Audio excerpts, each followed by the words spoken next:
Oh, not very straight, Mr. Frodo. Hi everyone, thanks for joining me. So I've finished this build, this 172nd Panzer Kampfwagen 35T. You will recall from the update that I did that I wasn't particularly happy with the kit. It was really strange. I was on a high from the builds that I had done, especially the Panzer II Dio, and this thing just seemed to sap all the mojo, to be honest. It was a real grind just putting this together. But thank you for the support and the nice comments. Do appreciate it.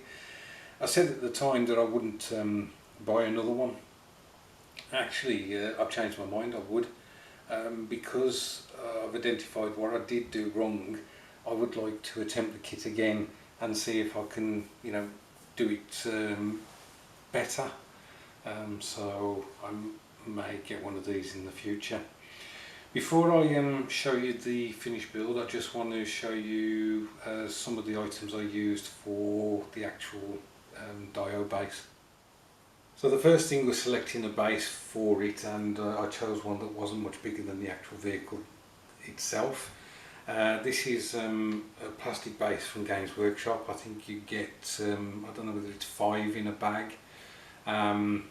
And I would prefer to use wood.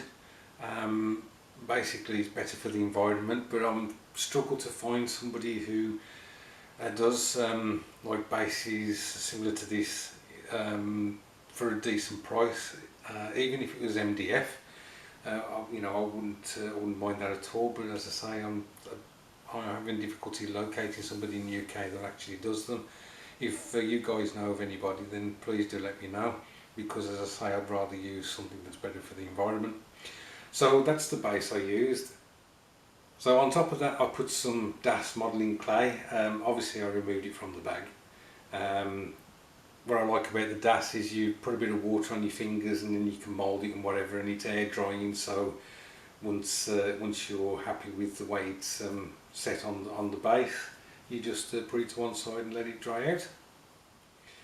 So whilst the DAS was drying on the base, what I did was I pressed the tank into it to get some track marks. Unfortunately, it transpires that I didn't press hard enough to actually indicate the location where it was supposed to sit, and consequently I've been faffing around trying to get it to fit in a reasonable place on the base where it doesn't look as if it's floating in mid-air. Once the DAS was dry and the imprints were all on there, what I did was a mixture of this Citadel's textured paint, which is Armageddon Dust, and I mixed it with some of the Screaming Skull layer paint because I wanted to make it paler. The Armageddon Dust looks a bit too beach kind of coloured for me, and so as I say, I wanted to get that kind of dusty road effect that was in Russia during the German, Romanian and various other countries' invasion. So I gave it a coat of that mix. Once this was dry, then I tried to highlight some of the raised areas with a lighter colour. So that was that. Once that was all dry, I realised that the base still looked very monotone. It really did just look one colour.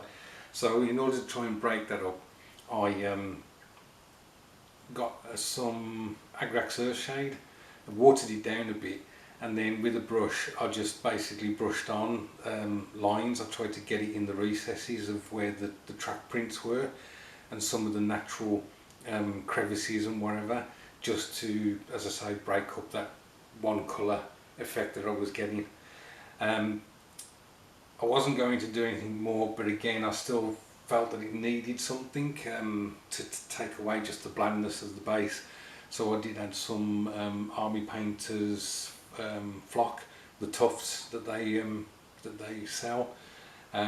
Put some of those on, and because they weren't particularly the right colour, because obviously we're talking about summer of 1941, I dry brushed some pale green to try and make them look as if they were dried out a bit more and basically get them to work a bit better with the base.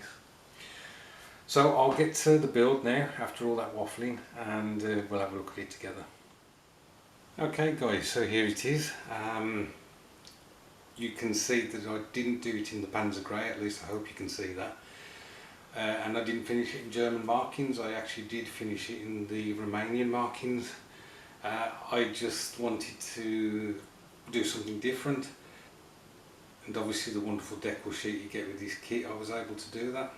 So this tank is actually painted in Vallejo's Model Air's 71043, which is US olive drab, as you may recall from the, what was it, from the update video. It did call for an olive drab. Once the kit was painted, I did my usual thing of gloss coat with the clear floor polish. Then I put the decals down, and then I sealed them with the clear floor polish again. Then I did a sludge wash, wiped most of that off, left it in the recesses, and just picked out one or two items like the gun, the machine gun, painted the exhaust, and then I did my usual thing of with the chipping, which is a lighter colour of the base colour, so just some yellow added to the olive drab. Went round, did some chips on the tank, and then once they were dry, within those chips did some, I think it was German camouflage dark brown within some of those, so it looks like the whatever's knocked it has got down to the primer. And then just one or two locations I did a bit of rust. Some locations on the road wheels and wherever you may see there's a bit of a shine.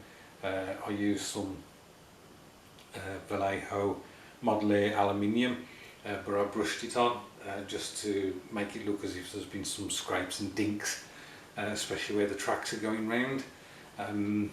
But then I went over those to tone them down a bit, and so that, because I didn't want them too prominent. And you can see from the base that where I picked out the track marks to try and break it up a bit. And no, this isn't a beach, this is actually representing a Russian road during the invasion. If it was a beach, there'd be a bucket and spade and a sandcastle, so there's the difference. So there we are, that's another build complete for this year.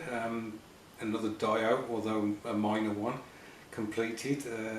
This one obviously completed in the second half of 2021. I intend to do a first half, if you like, review of all the builds that I've done over the last 6 months, and I hope to get that video either done tonight or tomorrow.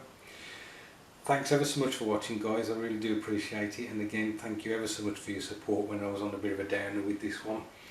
If some of you are visiting my channel and you're not subscribed, then I really would appreciate it, and even just hitting the like just helps build morale a bit, to be honest.